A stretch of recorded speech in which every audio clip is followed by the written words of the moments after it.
Et si nous construisions une gigantesque tour sur la Lune? Une structure capable de fournir aux missions futures la lumière, l'énergie et les technologies de navigation indispensables pour faciliter l'exploration de notre satellite naturel. Il ne s'agit pas d'une idée issue d'un roman de science-fiction, mais d'une proposition innovante de Honeybee Robotics, l'une des entreprises les plus avant-gardistes dans le domaine des technologies spatiales. Le projet intitulé Lunar Utility Navigation with Advanced Remote Sensing and Autonomous Beaming for Energy Redistribution, ou simplement Lunar Saber, consiste en un mât de 328 mètres de hauteur, conçu pour supporter une tonne d'équipement au sommet. Cependant, une question se pose. Comment construire une structure d'une telle ampleur? Aucun lanceur spatial existant ne serait capable de transporter un mât aussi massif jusqu'à la surface lunaire, et l'absence d'infrastructures sur place rendrait sa construction presque irréalisable. Ainsi, Honeybee Robotics pourrait recourir au système Diablo pour Deployable Interlocking Actuated Bands for Linear Operations. Ce mécanisme repose sur l'utilisation d'une bande métallique enroulée qui, une fois déployée, se transforme en une structure cylindrique robuste capable de supporter des charges considérables. La gravité lunaire, ne représentant que 16% de celle de la Terre, faciliterait l'assemblage d'une telle construction. Cette technologie servirait de fondation pour l'installation du Lunar Saber. L'énergie étant cruciale sur la Lune, l'installation de panneaux solaires sur les flancs du mât représenterait une solution judicieuse. 2 configurations sont actuellement à l'étude. La première s'apparente à un mécanisme de type yo-yo, où des panneaux seraient déployés à partir du sommet pour envelopper la structure métallique et capter la lumière solaire sous tous les angles. La seconde option envisage l'intégration d'un système déployable au sommet du mât, avec des bras extensibles permettant de positionner des panneaux solaires classiques et de suivre la trajectoire du Soleil. Le Lunar Saber ne se limiterait pas à la simple production d'énergie. Il pourrait également redistribuer cette énergie à d'autres équipements, assurer le suivi de dispositifs mobiles et offrir des services essentiels tels que la communication, l'éclairage et l'approvisionnement énergétique. Examinons ces fonctions plus en détail. Par exemple, si une section du mât bénéficie d'un ensoleillement direct, tandis qu'une autre est plongée dans l'ombre, la partie excédentaire en énergie pourrait la redistribuer à celle qui en manque. De la même manière, ce transfert pourrait s'étendre aux rovers et aux combinaisons spatiales des astronautes. Pour garantir une diffusion efficace de cette énergie, la tour devrait néanmoins connaître avec précision la position des appareils à alimenter. C'est ici qu'intervient une deuxième technologie, CLEF. Le Lunar Saber pourrait intégrer un réseau de capteurs capables de détecter et de suivre les objets alentours. En clair, tout appareil situé dans son champ de vision direct pourrait être identifié et alimenté. De plus, cette tour pourrait fonctionner comme une antenne cellulaire lunaire, facilitant les communications sans fil au sein de son réseau. Enfin, il serait crucial pour les astronautes de disposer d'une visibilité optimale pour leurs déplacements. Grâce aux projecteurs installés au sommet de la tour, il serait possible d'éclairer suffisamment la surface, éliminant ainsi les contraintes liées aux 2 semaines d'obscurité lunaire. Cette lumière garantirait aux rovers et aux astronautes de poursuivre leurs activités en toute efficacité à tout moment. Mais ce n'est pas tout. Le potentiel du Lunar Saber pourrait être démultiplié grâce à l'installation de plusieurs tours interconnectées en réseau. Une telle configuration améliorerait les communications entre les astronautes et permettrait de transmettre de l'énergie même aux régions situées sur la face cachée de la Lune. Cela permettrait 2 avancées cruciales pour l'exploration lunaire. Une connexion ininterrompue avec la Terre et un approvisionnement constant en énergie solaire. L'exploration de la face cachée de la Lune reste un défi majeur, limitant la recherche scientifique à sa face visible depuis la Terre. Toutefois, un réseau judicieusement positionné de Lunar Sabers pourrait résoudre ce problème en établissant une communication directe avec notre planète, ouvrant ainsi la voie à une exploration approfondie du côté dit obscur de la Lune. Étant donné qu'au moins la moitié de la surface lunaire est en permanence exposée à la lumière solaire, un positionnement stratégique de ces tours permettrait d'assurer qu'au moins l'une d'entre elles capte les rayons du Soleil à tout moment. La tour pourrait alors transmettre sans fil l'énergie captée à d'autres Lunar Sabers alignés dans sa ligne de mire. Ce processus de relais se poursuivrait jusqu'à alimenter la base principale des astronautes, garantissant un approvisionnement énergétique continu, même au cœur de l'obscurité lunaire. Cependant, à ce jour, une telle technologie demeure spéculative, nous sommes encore loin de maîtriser la transmission sans fil de l'énergie sur de longues distances.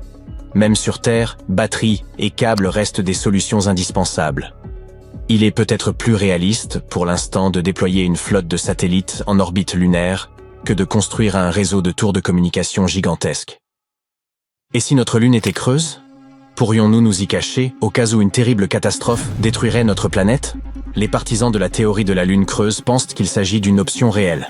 La Lune creuse est une hypothèse selon laquelle la Lune de la Terre est soit complètement creuse, soit contient beaucoup d'espace intérieur. En effet, la Lune est moins dense que la Terre, ce qui semble confirmer l'idée qu'elle est creuse. Mais selon les scientifiques, cela s'explique par le fait que le manteau supérieur de la Terre ainsi que sa croûte sont moins denses que le noyau lourd et ferreux qui constitue son cœur. Il y a aussi l'affirmation selon laquelle la Lune sonnerait un peu comme une cloche. Pendant près d'une décennie, entre 1969 et 1977, les sismomètres installés sur la Lune par les missions Apollo ont enregistré des tremblements lunaires. Il a alors été rapporté que la Lune sonnait comme une cloche lors de ces séismes, surtout lorsqu'ils étaient un peu profonds. Le 20 novembre 1969, Apollo 12 a délibérément fait s'écraser l'étage d'ascension de son module lunaire sur la surface de notre satellite naturel. Selon la NASA, le tintement s'est ensuite fait entendre pendant près d'1 heure. Cela a fait dire à certains que la Lune devait être creuse comme une cloche. Plus tard, les chercheurs en sismologie lunaire ont étudié ces tremblements peu profonds et ont montré qu'ils étaient différents de ceux qui se produisent sur notre planète, principalement en raison des différences de type, de texture et de densité des couches rocheuses lunaires et terrestres. La vitesse des ondes sonores dans les solides est déterminée par la compressibilité et la densité du milieu. Personne n'a jamais trouvé de preuve de l'existence d'un grand espace vide à l'intérieur de la Lune. Pourtant, en 1970, Michael Vazin et Alexander Shcherbakov ont émis l'hypothèse que la Lune pourrait être un vaisseau spatial conçu par des êtres mystérieux et extraterrestres. En 1965, l'écrivain Isaac Asimov fait une observation qui jette de l'huile sur le feu des théories du complot. Il s'émerveille du pur accident astronomique qui fait que la Lune s'ajuste si bien au Soleil lors des éclipses totales. La très grande distance du Soleil contrebalance l'immense différence de taille entre ces deux objets. Et nous avons alors l'impression que la Lune et le Soleil sont aussi grands l'un que l'autre. L'auteur ajoute qu'il n'y a aucune raison astronomique pour que le Soleil et la Lune s'emboîtent ainsi si bien. Depuis les années 1970, les théoriciens du complot citent par conséquent les propos d'Asimov sur les éclipses solaires comme preuve de l'origine artificielle de la Lune. Les astronomes classiques ne sont pas d'accord avec cette interprétation, car les diamètres angulaires de la Lune et du Soleil ne correspondent pas tout à fait pendant les éclipses. Ils varient de plusieurs pourcents au fil du temps. De nombreux autres éléments confirment que la Lune est un corps solide qui s'est formé après qu'un planétoïde se soit écrasé sur la Terre. Autrefois, les scientifiques pensaient que la Lune était apparue après que notre planète en rotation rapide se soit débarrassée d'une bonne partie de sa masse. Cette idée fut suggérée en 1879 par George Darwin, le fils du célèbre biologiste Charles Darwin. Cette théorie est restée populaire jusqu'aux missions Apollo. Puis, en 1925, le géologue autrichien Otto Ampferer a proposé une autre idée. La Terre et la Lune auraient pu se former ensemble à partir d'un disque d'accrétion primordial. Un disque rotatif de gaz et de poussière très dense entourant une étoile jeune et nouvellement formée. Elles auraient alors constitué un système double.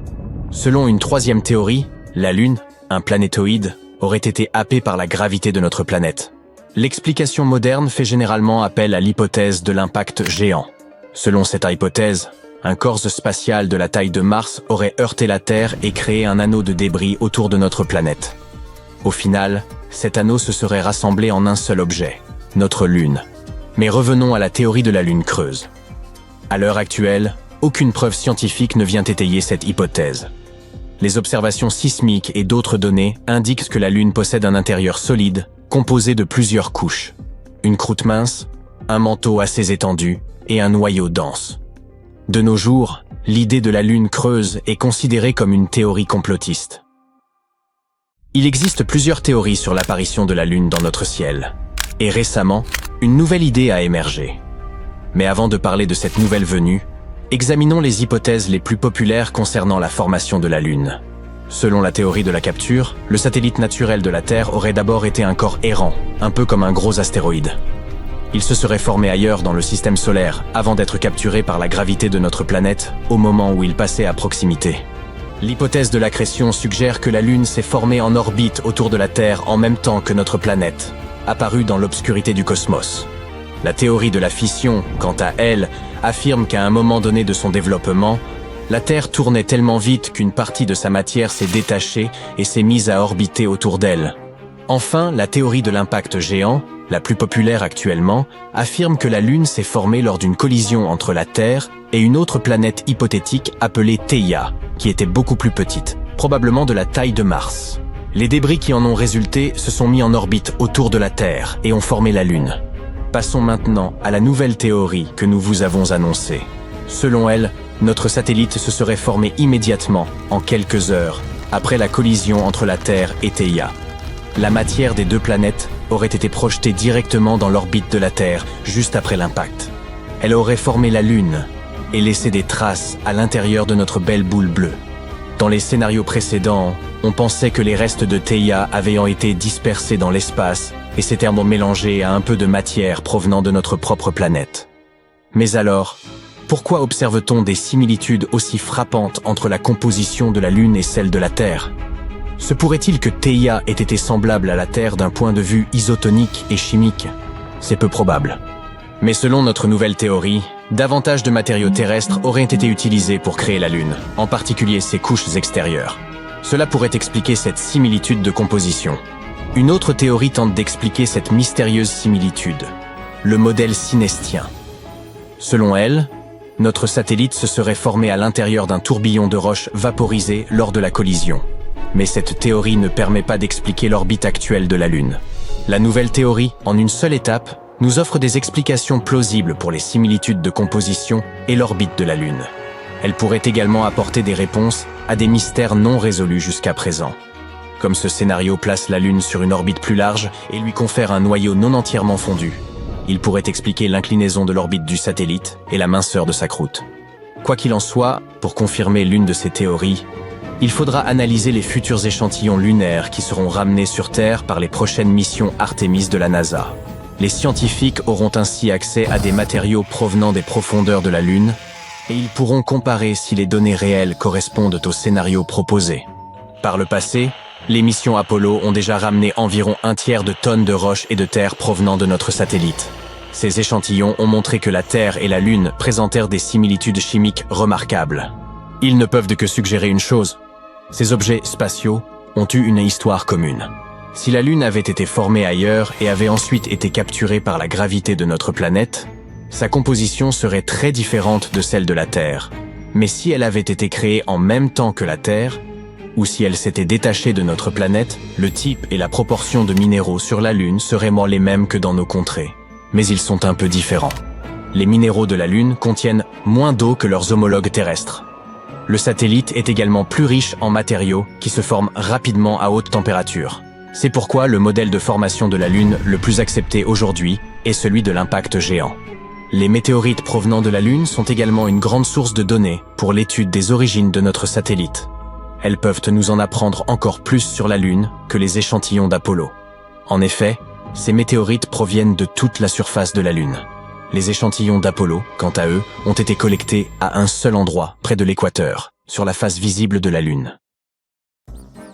Bon, j'abandonne officiellement l'espoir que la Lune soit faite de fromage. Ce n'est même pas du Gouda.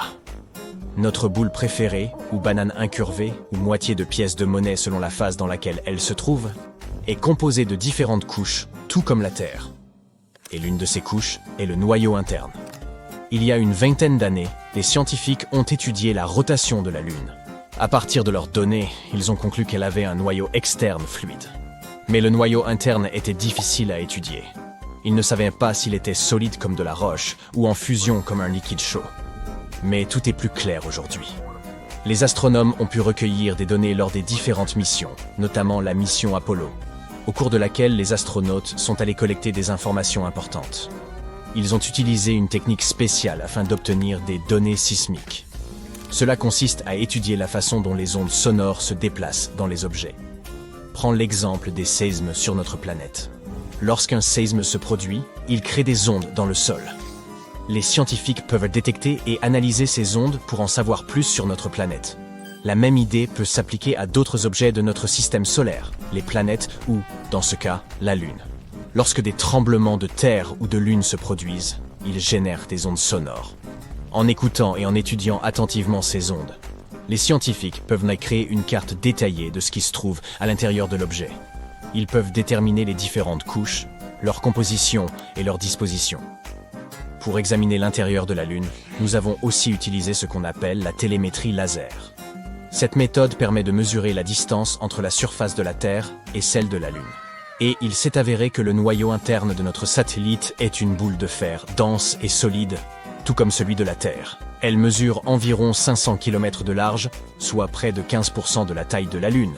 Nous sommes également tombés sur des preuves qui confirment la théorie selon laquelle la couche située entre la surface et le noyau, appelée le manteau, s'est déplacée au fur et à mesure de l'évolution du satellite. Ce mouvement est ce qu'on appelle le renversement du manteau lunaire, et il explique pourquoi nous trouvons des éléments riches en fer à la surface de la Lune. La matière du manteau est transportée vers le haut, et cette roche volcanique reste ensuite dans la croûte lunaire. Certains des matériaux de cette roche étant très denses, ils coulent tout simplement au travers des matériaux plus légers jusqu'à la bordure, séparant le noyau du manteau. C'est comme un cycle. La matière du manteau remonte quand les volcans sont actifs, transportant des éléments riches en fer vers la surface, puis redescend. Il y a un autre mystère que les scientifiques ont essayé de résoudre. Qu'est-ce qui a fait que le champ magnétique de la Lune s'est affaibli et a failli disparaître? Maintenant que nous avons découvert le noyau de fer et le renversement du manteau, nous allons pouvoir obtenir quelques réponses sur le champ magnétique de la Lune. Savoir à quoi ressemble le noyau interne peut nous aider à mieux comprendre l'histoire de la Lune, ainsi que celle de l'ensemble de notre système solaire. Selon l'une des théories largement acceptées sur l'origine de la Lune, il y aurait eu une collision massive entre la Terre à ses débuts et un objet mystérieux de notre système solaire. C'est ce qu'on appelle la théorie du grand impact. Cette collision aurait été si puissante qu'elle aurait arraché un gros morceau de la Terre, alors encore en fusion. Si tu mets une pièce de 5 centimes américains à côté d'un petit pois vert, tu auras une bonne idée de la taille de notre planète par rapport à celle de la Lune. Ce morceau a ensuite été lancé en orbite autour de notre planète. Et cela se serait produit environ 95 millions d'années après la formation de notre système solaire. L'objet qui a frappé la Terre aurait eu une masse d'environ 10% de celle de notre planète et une taille à peu près équivalente à celle de Mars. Et oui, la Terre et la Lune ont des compositions similaires, après tout. Bien sûr, il existe d'autres théories sur la formation de la Lune. Selon l'une d'elles, ce serait la force gravitationnelle de notre planète qui l'aurait capturée. Cela signifie que la Lune ne faisait que passer par là lorsque, soudainement, elle a été attirée dans l'orbite de la Terre. Il existe même une hypothèse selon laquelle la Terre aurait volé la Lune à Vénus. Si c'est vrai, la Lune n'a pas à se plaindre. La vue est bien meilleure d'ici. Alors oui, la Lune et la Terre sont similaires en ce qui concerne les roches et certains minéraux. Mais la Lune n'a pas la même atmosphère que notre planète. Son atmosphère est fine et se compose de gaz bizarres, du potassium et du sodium par exemple. Ce qui est tout à fait différent des atmosphères de Mars, de Vénus ou de la Terre. Et il n'y a pas d'eau dans les roches lunaires. Mais cela ne veut pas dire qu'il n'y a pas d'eau du tout. Au XVIIe siècle, des astronomes ont vu de grandes taches sombres à la surface de la Lune. L'un de ces astronomes, Michael van Langeren, pensait que ces taches ressemblaient à des océans. Il les a donc appelées Maria, ce qui signifie « mer » en latin. D'autres astronomes ont également dressé des cartes de la Lune et ont aussi utilisé le terme de Maria pour décrire ces taches sombres. Par exemple, Mare Tranquillitatis se traduit par « mer de la tranquillité ». C'est là qu'Apollo 11 s'est posé. Mais il s'avère que ces taches sombres ne sont pas du tout des océans. Ce sont des plaines de lave durcies remontées à la surface il y a longtemps. Des éruptions volcaniques auraient laissé derrière elles ces zones lisses et plates qu'on appelle plaines de basalte. À la fin du XIXe siècle, un observateur, William Pickering, a examiné la Lune et découvert qu'elle n'avait pas d'atmosphère. Sans atmosphère, il n'y a pas de nuages ni d'air pour empêcher l'eau de s'évaporer. Les scientifiques pensaient donc que s'il y avait eu de l'eau sur la Lune, elle aurait disparu tout de suite. Ils pensaient que la Lune était totalement sèche. Mais en 1961, un physicien, Kenneth Watson, a eu une idée différente. Il a découvert qu'il pouvait y avoir de l'eau sur la Lune, dans des zones appelées cratères d'obscurité éternelle. Ce sont des endroits où le soleil ne brille jamais, et qui restent donc sombres en permanence. De la glace d'eau pourrait y exister parce qu'il y fait extrêmement froid. La glace ne s'évaporerait tout simplement pas. Mais quand les astronautes des missions Apollo se sont rendus sur la Lune, 1969-1972, ils ont ramené des échantillons de sol, et les scientifiques n'y ont trouvé aucune trace d'eau. Alors, tout le monde s'est remis à croire que la Lune était complètement sèche. Dans les années 90, la NASA a examiné ces cratères et a trouvé de fortes concentrations d'hydrogène, ce qui voulait dire qu'il pouvait y avoir de la glace sur les pôles. Ils n'en étaient pas sûrs, alors ils ont continué à creuser et, au bout d'un moment, ils ont trouvé de l'hydrogène à l'intérieur de minuscules perles de verre volcaniques.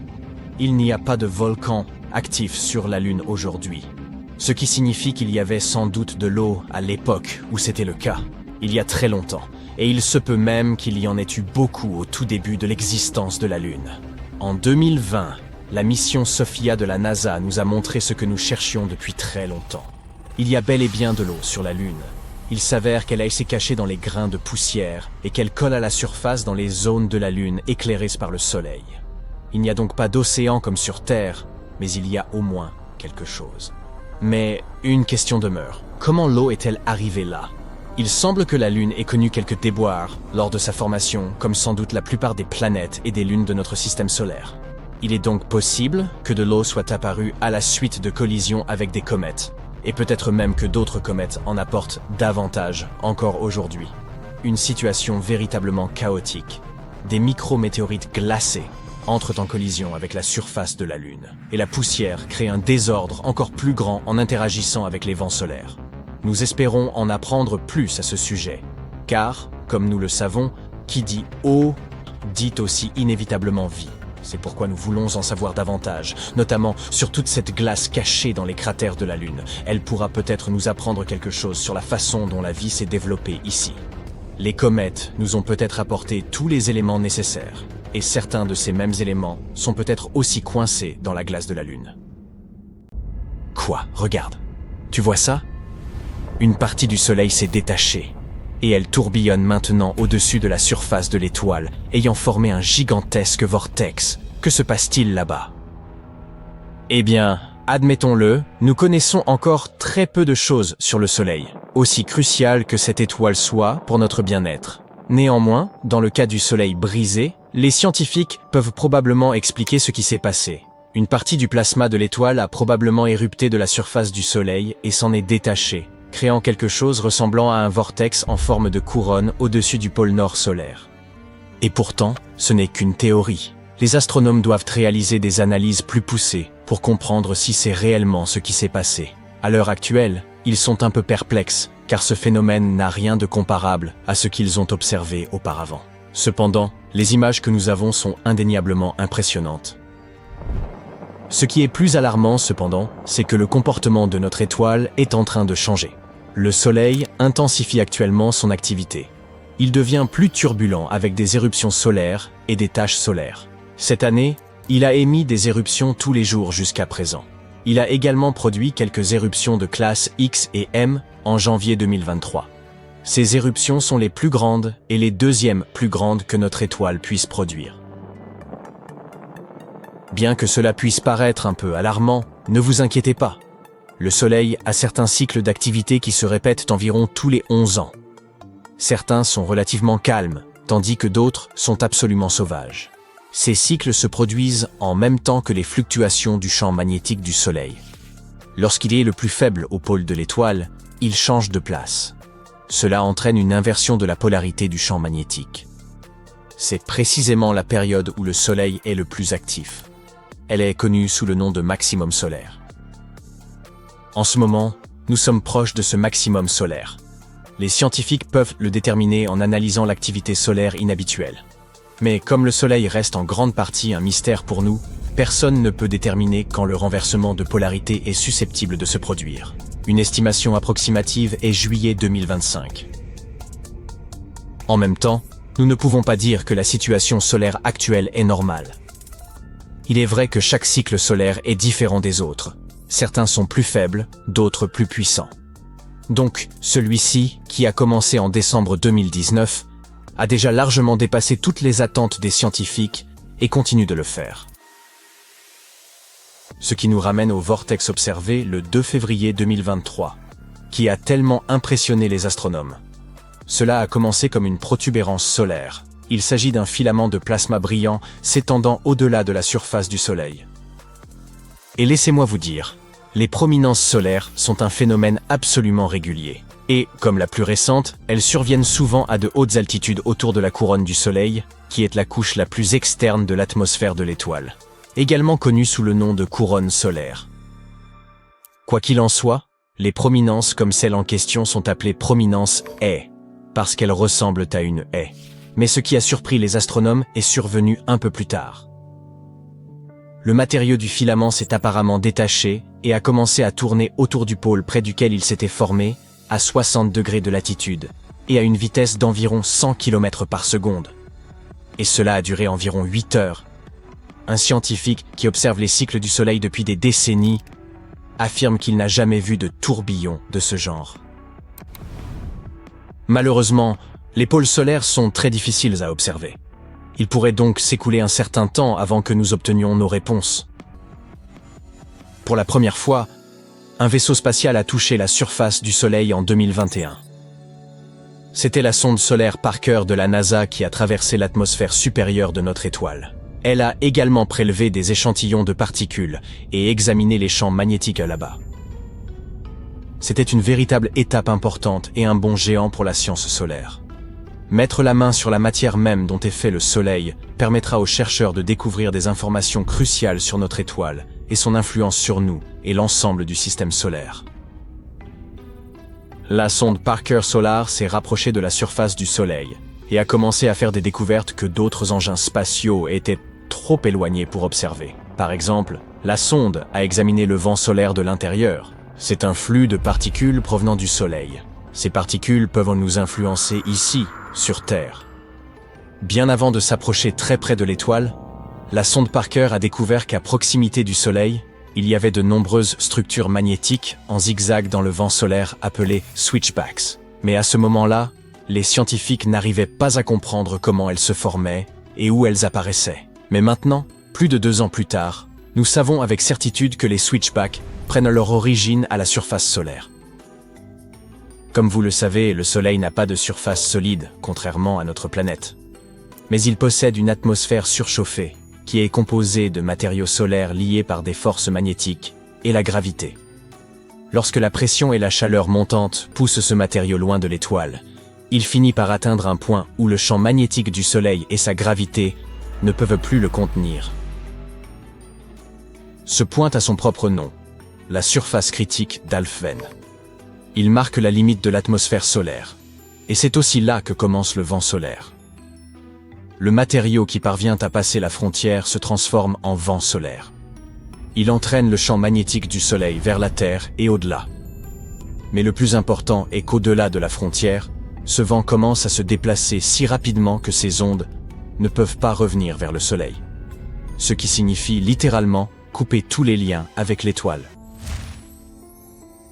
Lors de son survol, la sonde Parker est entrée et sortie plusieurs fois de la couronne solaire.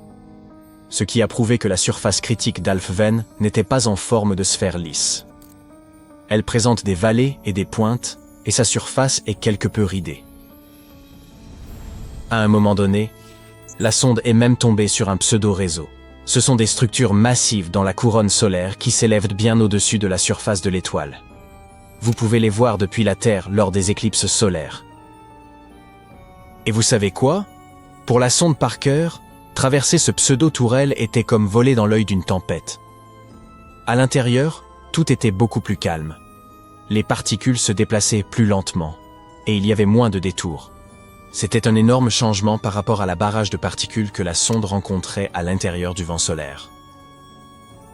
Maintenant, en parlant des éruptions solaires, elles sont assez dangereuses pour la Terre. Les radiations qu'elles émettent peuvent interférer avec nos communications radio. Ces tempêtes affectent tous les systèmes électroniques. de l'Internet au réseau électrique, et peuvent de même détruire les satellites. La plupart des éruptions solaires durent quelques minutes, mais certaines se prolongent pendant des heures. Les scientifiques classifient les éruptions solaires en fonction de leur intensité en rayons X. Vous n'êtes probablement pas en mesure de remarquer les éruptions les plus petites si vous ne disposez pas d'équipement spécial. Les éruptions solaires de taille moyenne entraînent des coupures radio-radio à courte durée au pôle, mais rien de trop grave. Ce sont les éruptions de classe X que l'on devrait craindre. Elles provoquent les tempêtes solaires les plus fortes et les plus durables. Une tempête solaire d'une intensité exceptionnelle se dirigeant vers la Terre ne surviendra pas d'un seul coup. D'abord, il y aura une lumière solaire à haute énergie, principalement des rayons ultraviolets et des rayons X. Ils ioniseront la haute atmosphère de notre planète et perturberont les communications radio. Ensuite, une tempête de radiation frappera la Terre, et finalement, un nuage colossal de particules solaires chargées atteindra notre atmosphère. Les particules interagiront avec le champ magnétique de la planète et provoqueront des ravages à travers le monde. Si une tempête solaire intense se produisait de nos jours, elle commencerait par perturber le GPS et mettre hors service des satellites. Si des astronautes effectuaient une sortie extravéhiculaire à ce moment-là, ils n'auraient que quelques minutes après le premier flash de lumière pour trouver un abri. Leur engin spatial serait probablement correctement blindé et suffisamment sûr. Le principal défi serait de rentrer à l'intérieur à temps. Ensuite, la tempête interférerait avec les communications par satellite. C'est pourquoi bon nombre de vos activités quotidiennes, de l'appel de vos amis au paiement par carte de crédit, seraient compromises. Mais l'une des pires conséquences serait liée aux réseaux électriques. Les surtensions causées par les particules provenant du Soleil endommageraient les transformateurs géants. Une puissante tempête solaire pourrait coûter aux gens de 1000 milliards à 2000 milliards de dollars. Heureusement, si une tempête solaire aussi puissante se dirigeait vers nous, nous recevrions très probablement une sorte d'avertissement. Des équipements modernes partout dans le monde et dans l'espace ne cessent d'observer le Soleil, pas même une seconde. Cela nous donnerait un peu de temps pour nous préparer, entre plusieurs heures et quelques jours. Et si les transformateurs étaient mis hors ligne à temps, les conséquences ne seraient pas si dramatiques. Attention, attention, alerte d'urgence. Ceci n'est pas un exercice. La Voie lactée est en feu. Je répète, la Voie lactée est en feu. Protocole d'évacuation activé. Toutes les formes de vie terrestre doivent être déplacées vers la galaxie d'Andromède immédiatement. Je répète, attendez, un feu dans notre galaxie, oui. Un gaz incroyablement chaud qui entoure la Voie lactée. Ce gaz est non seulement extrêmement chaud, mais il existe aussi depuis des milliards d'années. Qu'est-ce qui chauffe ce gaz ainsi, tout en le conservant? La Voie lactée contient bien plus de gaz que d'étoiles, et ce gaz est crucial pour la formation de nouveaux astres. Au cours de milliards d'années, cette immense réserve a permis à notre galaxie de continuer à produire des étoiles. Mais ce gaz est incroyablement ténu et diffus, ce qui le rend presque impossible à observer directement. Pendant longtemps, il a été impossible de connaître la quantité réelle de gaz contenu dans la Voie lactée. Mais ces dernières décennies, les chercheurs ont finalement pu confirmer que notre galaxie est effectivement entourée d'une sphère gigantesque de gaz chaud. Ce nuage de gaz s'étend sur 700 000 années-lumière depuis le centre de la galaxie et atteint des températures de plusieurs millions de degrés. Au début, les scientifiques pensaient que ces températures incroyables étaient dues à la gravité de la Voie lactée. Ils croyaient que la gravité faisait tourbillonner le gaz, l'empêchait de s'effondrer et, en même temps, le chauffait. Mais récemment, ils ont découvert quelque chose d'encore plus surprenant. Une seconde couche de gaz, et elle était encore plus chaude. Comment sont-ils tombés sur ce gaz atteignant une température d'environ 10 millions de degrés Celsius? Ce sont les faibles rayons X provenant de toutes les directions dans le ciel qui ont révélé sa présence. Il nous est également apparu lorsqu'il a absorbé la lumière de lointains quasars, ces objets lumineux situés bien au-delà de notre galaxie. Du coup, les scientifiques se sont mis à chercher des sources de chaleur pouvant expliquer ce phénomène étrange. Et ils ont découvert que ces deux types de gaz, le gaz émetteur des rayons X et le gaz absorbant, provenaient de différentes régions de la galaxie. Le gaz émetteur aurait apparemment pour origine une région située autour du disque stellaire de la Voie lactée. Cette région est étroitement liée à la formation des étoiles de la galaxie, toujours en cours de nos jours. Les étoiles massives de ces régions finissant par exploser en supernova, libérant d'énormes quantités d'énergie. Cette énergie chauffe le gaz environnant à des températures extrêmes. Ce gaz connaît ensuite une période de turbulence et de mouvements très chaotiques. Une partie s'échappe dans l'espace autour de la galaxie, tandis qu'une autre se refroidit et retombe vers le disque. Ce cycle continu de chauffe, de refroidissement et de turbulence maintient la visibilité de la couche de gaz chaud dans le spectre X. Le gaz absorbant s'enrichit d'éléments tels que le soufre, le magnésium et le néon. Ces éléments se forment à l'intérieur d'étoiles massives par le biais de la réaction nucléaire et s'échappent dans l'espace lors des explosions de supernovas. Les étoiles errantes projetées hors du disque de la Voie lactée contribuent également à ce processus. Lorsqu'elles explosent en supernova, elles créent des poches de gaz enrichis au-dessus du disque de la galaxie. Le gaz émetteur de rayons X forme une couche lumineuse autour du disque de la Voie lactée. Cette couche ne disparaît jamais, car la formation d'étoiles et l'activité des supernovas est permanente. Ensemble, ces processus expliquent à la fois les signaux d'absorption et d'émission observés par les astronomes. La formation d'étoiles, les explosions de supernovas et les mouvements du gaz contribuent tous à façonner la Voie lactée. Le gaz chaud ne se contente pas de réguler la formation des étoiles, il redistribue également les matériaux créés à l'intérieur de celles-ci. Et les éléments produits dans les noyaux stellaires sont dispersés dans toute la galaxie par les supernovas, devenant ainsi les blocs constitutifs des futures générations d'étoiles. L'équipe de recherche a l'intention de continuer à observer le gaz sur d'autres longueurs d'onde. Cela pourrait nous fournir davantage d'informations sur le comportement du gaz et sur sa composition. Et une fois que nous comprendrons la dynamique de ce gaz, nous serons probablement en mesure de mieux comprendre l'évolution de galaxies, comme la Voie lactée. Toutes les données nous sont précieuses dans la matière. Après tout, nous ne connaissons même pas encore la véritable forme de notre galaxie. Des découvertes récentes ont révélé que la Voie lactée n'est pas un disque plat, comme on le pensait jusqu'à maintenant. Non, elle est comme gondolée.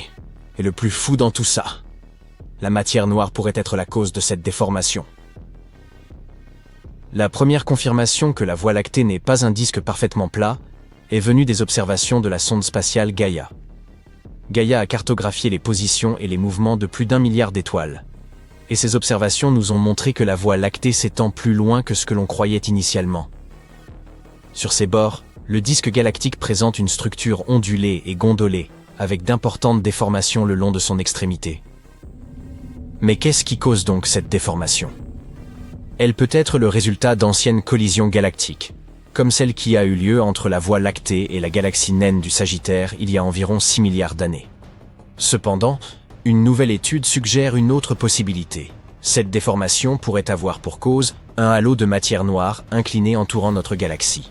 Les halos de matière noire sont des structures invisibles mais massives qui entourent la plupart des galaxies, y compris la Voie lactée. Ces halos contiennent la majeure partie de la masse d'une galaxie et exercent une forte influence gravitationnelle sur la structure de celle-ci.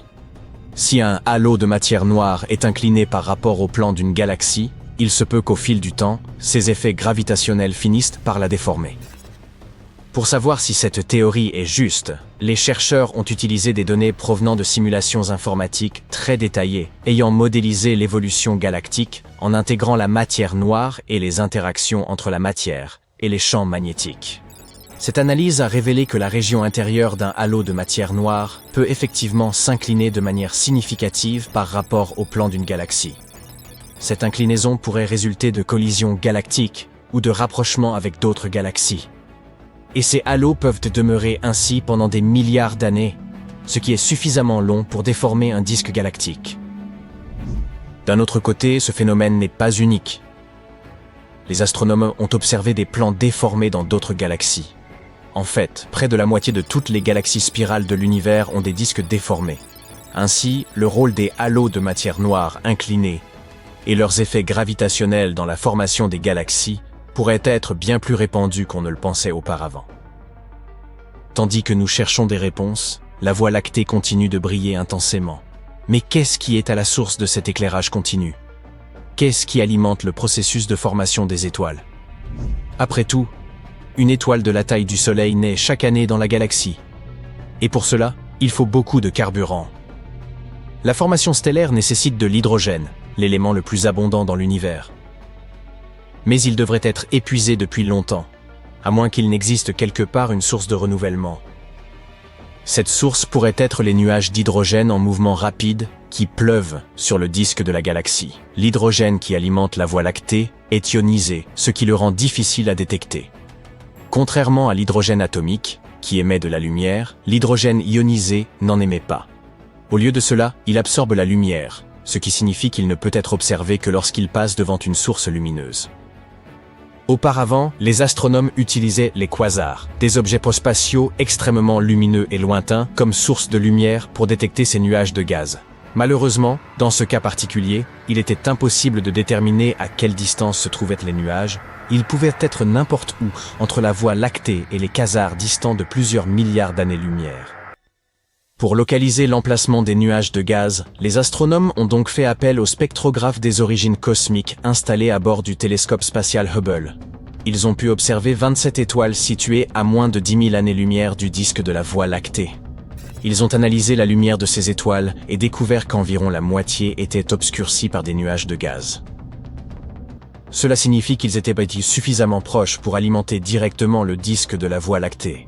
Les chercheurs ont ensuite calculé que les nuages de gaz contenaient une masse totale équivalente à 110 millions de soleils. Ce vaste réservoir d'hydrogène offre plus de carburant qu'il n'en faut pour soutenir la formation d'étoiles de la Voie lactée.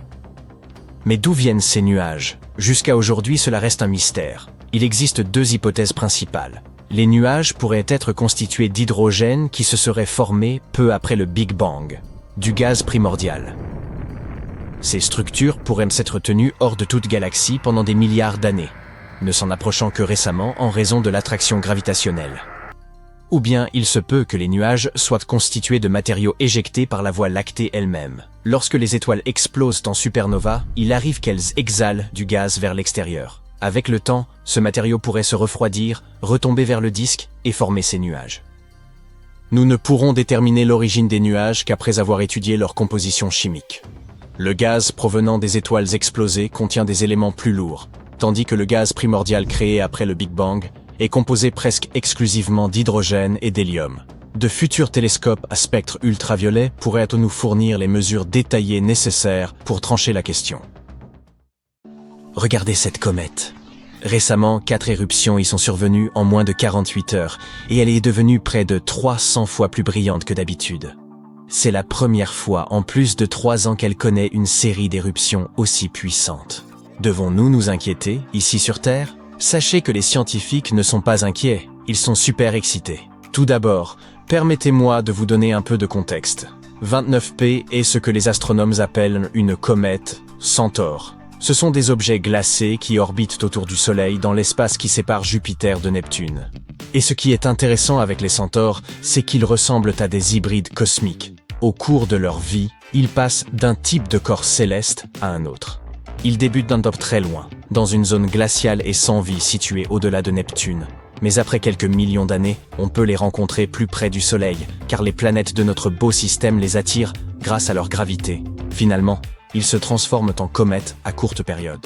Ce terme signifie qu'ils passent près du Soleil, puis repartent vers leur région glacée d'origine.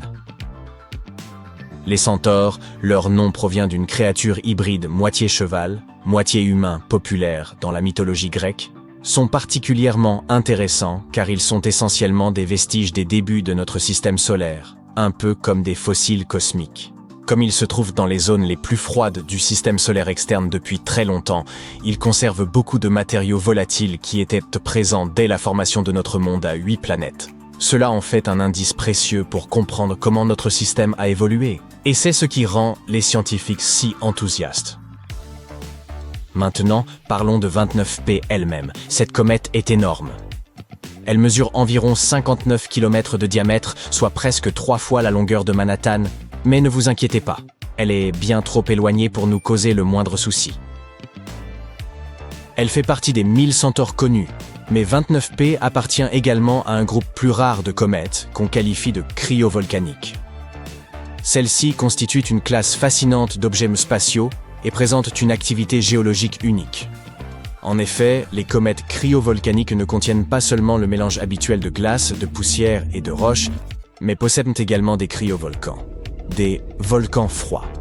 Et ces volcans émettent des matériaux volatiles, comme de l'eau, de l'ammoniac ou du méthane, au lieu de roches en fusion. Comme pour les comètes dites normales, lorsqu'elles s'approchent du Soleil, la chaleur de l'astre fait s'évaporer leur gaz, entraînant l'émission de poussière et de petites particules, des électrons et des ions.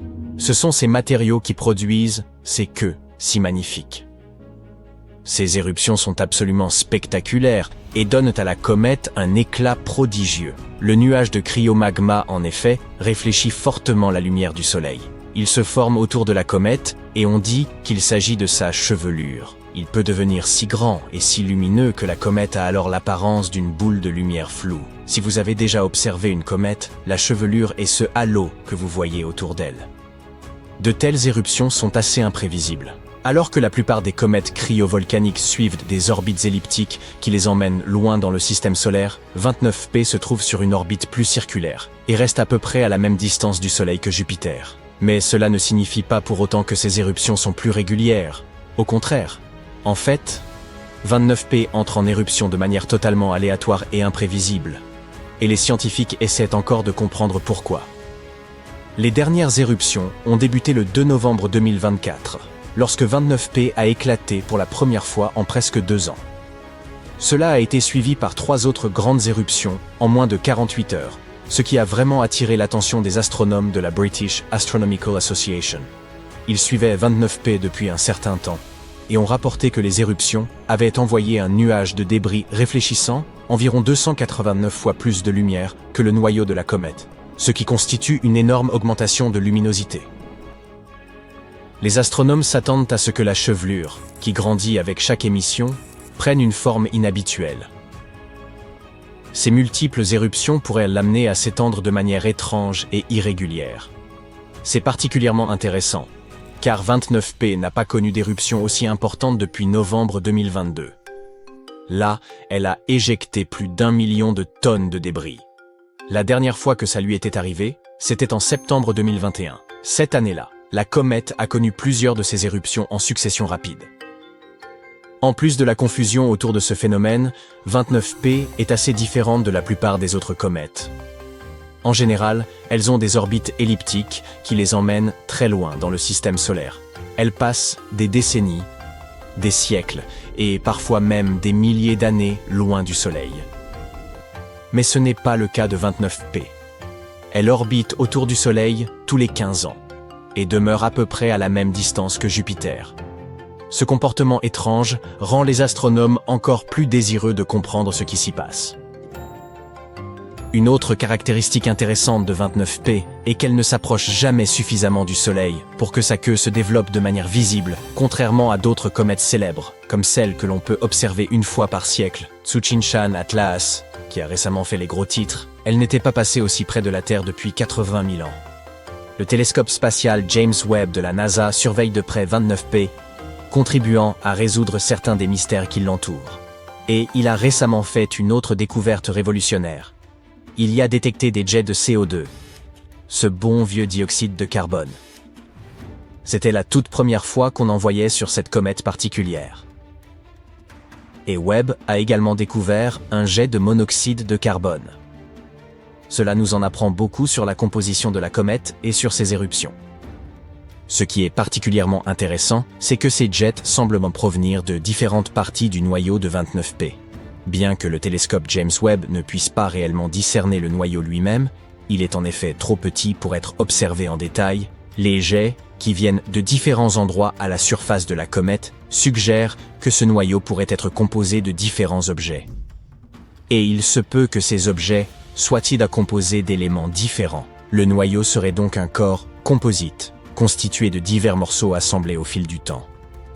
Étrangement, les astronomes n'ont détecté aucune vapeur d'eau dans l'atmosphère de la comète. C'est inhabituel car l'atmosphère des comètes contient souvent de l'eau. Si notre comète n'a pas de vapeur d'eau, c'est probablement en raison des températures extrêmement froides à sa surface qui empêchent le liquide de s'évaporer.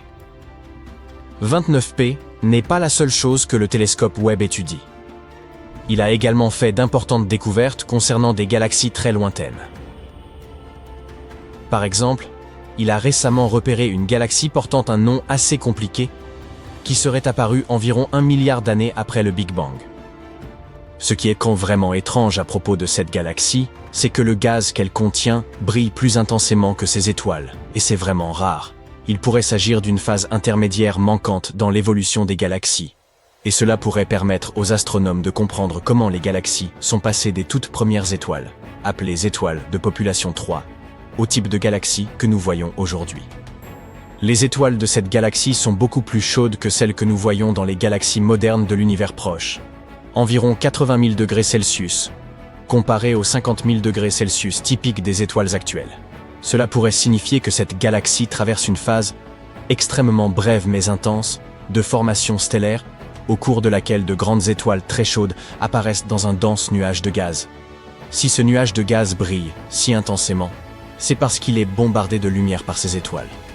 L'équipe de recherche responsable de cette découverte a indiqué que bien que cette galaxie ne possède pas d'étoiles de population 3, car les données montrent qu'elle présente une complexité chimique trop importante pour cela, elle pourrait néanmoins nous servir de guide pour comprendre comment les galaxies ont évolué depuis les débuts de l'univers. Et nous avons encore bien des questions au sujet de cette galaxie. S'agit-il d'un phénomène rare?